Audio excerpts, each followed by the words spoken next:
Amores, tudo bom? Espero que estejam conseguindo estudar bastante aí nessa quarentena. A gente vai entrar na aula de hoje, 11 e 12, né? Estudo da calorimetria. Só fazendo uma revisãozinha então no que a gente viu na aula 10, antes da gente começar propriamente os conceitos da aula 11 e 12. Então na aula 10 a gente aprendeu a definição de calor, né? O que é calor. E aprendemos os processos de troca de calor. Então, o que a gente viu na aula 10 é que o calor ele não pertence a um corpo, né? O corpo não possui calor. O calor ele é um fluxo de energia térmica do corpo de maior temperatura. E lembra, amores, quando eu falo maior temperatura, eu estou dizendo maior energia cinética das moléculas, né? Que pode ser de vibração, rotação e translação. E essa energia cinética das moléculas a gente chama de energia interna. Então o calor vai do corpo que tem maior energia cinética das moléculas, ou seja, maior temperatura, para o corpo de menor temperatura, ou seja, menor agitação térmica, menor energia cinética das moléculas, né? Então cuidado, o corpo ele tem energia interna, né? Ele não tem calor. O calor é esse fluxo de energia do corpo de maior temperatura para o corpo de menor temperatura, certo? Aí depois a gente viu os processos de troca de calor. Então, primeiro a gente viu a condução. A condução só ocorre nos meios materiais, ela não ocorre no vácuo, né? Então ela ocorre somente nos meios materiais, principalmente nos sólidos, porque o calor ele se propaga, né, de molécula a molécula. Então a agitação, a vibração vai se propagando de molécula a molécula. Depois a gente viu a convecção, né? A convecção ela ocorre nos fluidos, né, principalmente nos líquidos e gases. E cuidado, amores, que na convecção a troca de calor ela se deve a essa troca, a esse fluxo de massa, de matéria, né? Então, o fluxo de calor se deve ao fluxo de matéria, devido à diferença de densidade entre a camada quente e a camada fria, tá? Então, a gente vai ter, por exemplo, uma geladeira, em cima está o refrigerador dela, né? Então, o ar em cima está frio. Se ele está frio, ele está mais denso, porque o volume ocupado pelas moléculas é menor, porque elas têm menos agitação. Aí, por atração gravitacional, o ar frio sendo mais denso que o ar quente, porque o ar quente está mais espalhado, ele aumenta o volume, então a densidade dele diminui. Então o ar frio é atraído pela gravidade, ele desce, no que ele desce ele troca calor com o meio e esquenta, e aí o ar quente sobe porque o ar frio está descendo e empurra o ar quente para cima. Então esse fluxo de matéria vai proporcionar o fluxo, a troca de calor nos fluidos, certo? E depois a gente viu a irradiação. A irradiação, né, a gente viu que era o único processo de troca de calor que ocorre nos meios materiais e no vácuo, tá? E essa troca de calor, ela ocorre através da emissão de ondas eletromagnéticas. Amores, vamos lembrar da aula 10, que a gente viu, né? Qualquer corpo emite radiação. O fato de você ter temperatura, ou seja, suas moléculas terem um certo grau de agitação, você emite radiação, tá? Porque carga, a gente vai ver em magnetismo que carga em movimento emite radiação, tá? Emite onda eletromagnética. E essa onda eletromagnética, essa radiação que os corpos emitem, depende da temperatura do corpo, tá? Só para você ter uma ideia, depende da irradiação, depende da temperatura elevada a quarta, mas isso você não precisa saber, assim, tá?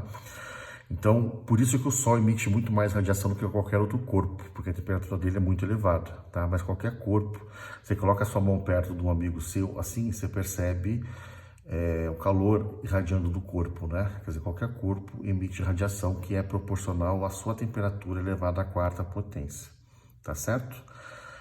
Então, esse é, né, a forma com que o Sol esquenta todo o nosso planeta, né? Através da radiação que se propaga no vácuo. Muito bem, agora, bom, se os corpos estão trocando calor, o que acontece com o corpo quando ele recebe essa energia, quando ele recebe esse calor? Então, aqui a gente vai ver agora os efeitos que o calor acarreta na matéria. Bom, então o primeiro efeito que ele pode acarretar é a variação na temperatura. E essa variação, quer dizer, o corpo recebe calor, as moléculas dele podem ficar mais agitadas, né? Quando ele recebe calor, o corpo ganha calor, a temperatura aumenta. Então, nesse caso, a gente fala que o calor é positivo, que é maior que zero. Tá? A gente representa o calor com a letra Q. E quando o corpo cede calor, a temperatura dele diminui. Então, a gente fala que o calor, né, a gente representa com a letra Q, ele é menor que zero. Tá certo? Então, quando a temperatura aumenta, o corpo está ganhando calor, calor é positivo. Quando a temperatura diminui, significa que o corpo está doando, está perdendo calor, a sua temperatura é negativa. Bom, uma outra coisa que o corpo pode, que o calor faz com a matéria, é uma mudança de estado, né? Então a gente vai ver depois as mudanças do sólido para o líquido e para o gás. Então uma outra consequência do calor na matéria é a mudança de estado.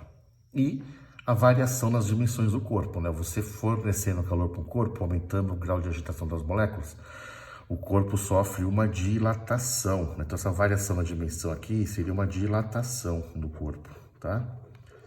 Essa dilatação, amores, pode ser linear, que é quando a gente analisa só a dilatação no comprimento. Ela pode ser uma dilatação superficial, que é a variação na área, e pode ser uma dilatação volumétrica, que é uma variação no volume, tá certo? Muito bem. Então, desses efeitos todos que a gente citou agora, a gente vai começar estudando os efeitos que o calor exerce na matéria com relação à variação de temperatura e a mudança de estado físico. Muito bem? Então, o calor que é responsável pela variação de temperatura, a gente chama esse calor de calor sensível. E veja o seguinte, amores, ó, o calor sensível, agora lembra que a física ela é uma ciência que trabalha com causa e efeito. Então, eu estou fornecendo calor para o corpo. O efeito é a variação de temperatura. Então, veja que aqui, ó, o calor seria a causa, o delta-θ seria a variação da temperatura. Muito bem, quanto maior a causa, maior o efeito, né? Então, quanto maior a quantidade de calor que você fornece para o corpo, maior a variação de temperatura. Então, esse símbolo alfa aqui, ó, indica que elas são diretamente proporcionais. Na física, para a gente tirar o símbolo de proporção, né, entre a causa e o efeito, a gente acrescenta o símbolo de igual com uma constante.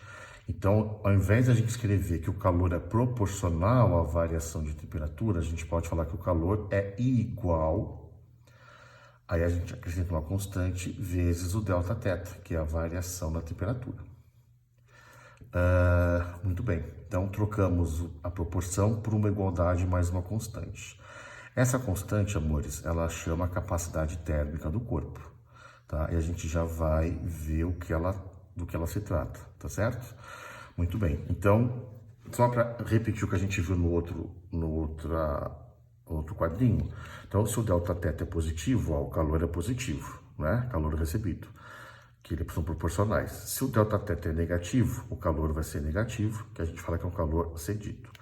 Muito bem, agora o que é essa capacidade térmica? Ó, então, analisando a equação que a gente tinha, a gente pode ver o seguinte, quer dizer, quanto maior a capacidade térmica do corpo, menor a variação de temperatura desse corpo. Amores, volta aqui para o quadrinho anterior, ó. A multiplicação desses dois números é constante. Se você aumenta muito essa capacidade térmica, para compensar, a temperatura tem que variar menos, ó. Se você dobra aqui, para continuar constante, aqui tem que dividir por 2, né? Se você triplica a capacidade térmica, para ficar constante aqui, tem que dividir por 3 a variação de temperatura, né? E assim por diante. Então, você tem aqui uma relação entre o calor e o delta-θ, que é uma inversibilidade, né? A capacidade térmica e a variação de temperatura são inversamente proporcionais. Quanto maior a capacidade térmica, menor a variação de temperatura, tá? Então, a gente pode falar que a capacidade térmica, ó, ela mede a resistência que o corpo apresenta para variar sua temperatura. Então a gente pode fazer uma análise aqui, uma análise com a mecânica, dizer que a capacidade térmica ela mede a inércia térmica do corpo, quer dizer, a resistência que esse corpo oferece para variar sua temperatura. Agora, quais são os fatores que influenciam nessa capacidade térmica, né? Então, são dois fatores importantes, amores. O primeiro fator é a quantidade de matéria. Então, vamos pensar. Você tem um copinho de água com 200 ml e você tem uma jarra com 1 litro. Você coloca as duas no fogão para esquentar, a jarra demora mais tempo para esquentar, né? Você pensando que as chamas do fogão têm a mesma potência, né? Fornecem a mesma quantidade de energia. Então, 1 litro de água demora mais para esquentar do que um copinho de água, porque tem maior massa, né? Tem maior quantidade de moléculas para você aumentar a agitação delas, tá certo? Então, a capacidade térmica depende da massa, né? Então, e uma outra coisa, depende também do tipo de ligação química. Tem substâncias que a ligação química entre as moléculas é muito forte.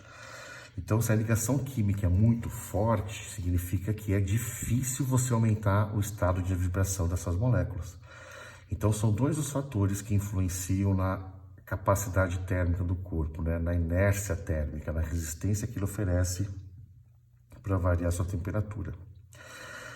O primeiro é a quantidade de matéria, que a gente mede através da massa, né? E o outro, que é o tipo de substância, o tipo de ligação, né? A intensidade da ligação química entre as moléculas, que a gente chama de calor específico sensível, que a gente representa com a letra C minúscula, tá? Cuidado, amores, ó. O Czão a gente representa com a letra C maiúscula. E o calor específico sensível com a letra C minúscula. Então, ó, a capacidade térmica, ela depende do tipo, né, da intensidade das ligações entre as moléculas. Essa intensidade das ligações a gente mede através dessa outra constantezinha aqui, que é o calor específico sensível, que está associado, ó, ao tipo de substância, tá certo? E ela depende da quantidade, né, de ligações químicas, ou seja, da quantidade de matéria, que a gente mede através da massa, certo? Muito bem. Então, a gente vai escrever uma outra relação importante, que o Czão, que é a capacidade térmica do corpo, que é a resistência que ele apresenta para variar sua temperatura, ele é igual à massa do corpo, que é a quantidade de ligações que você tem que aumentar a vibração, né? Vezes o Czinho, que é o calor específico. Então, veja que a massa está associada à quantidade, né, de ligações, de moléculas que a gente tem que aumentar a vibração, quantidade de ligações químicas. E o calor específico está associado ao tipo de ligação química. Se é mais forte ou mais fraca essa ligação, certo? Então, a gente pode escrever que a capacidade térmica, que é o Czão, é mCzinho. Só que a gente viu, né, no outro quadrinho, que o calor ele é igual à capacidade térmica vezes a variação de temperatura, né, que a gente até viu. Maior capacidade térmica, menor variação de temperatura, porque maior é a resistência, né? Maior capacidade, menor variação de temperatura, certo? Agora, esse Czão é mCzinho. Então, se a gente juntar, amores, ó, essas duas equaçõezinhas aqui, a gente vai ter que o calor é igual. Então, ó, esse mCzinho aqui, ele é a capacidade térmica, é o Czão. Então, eu posso escrever que o calor é a massa vezes o Czinho, que é o calor específico, vezes a variação de temperatura, certo? Muito bem. Quais são as unidades que a gente vai usar na termodinâmica, na calorimetria, né, para mexer aqui com essas grandezas todas? Então, ó, a unidade para o calor é a caloria. A unidade, que é o cal, né? A unidade para variação de temperatura, a gente usa normalmente em graus Celsius. A unidade para o Czão, né, que é a capacidade térmica, seria calorias, que é o calor por grau Celsius, que é a temperatura. E o Czinho, ele seria, né, o calor, que é caloria, a massa, que é grama, e a temperatura, que é graus Celsius, tá certo? Muito bem. Então, amores, essa seria a primeira parte da aula, que a gente trata do calor sensível, tá? Na segunda parte, a gente vai entrar no calor latente, beleza? Já vamos gravar a segunda parte. Beijos.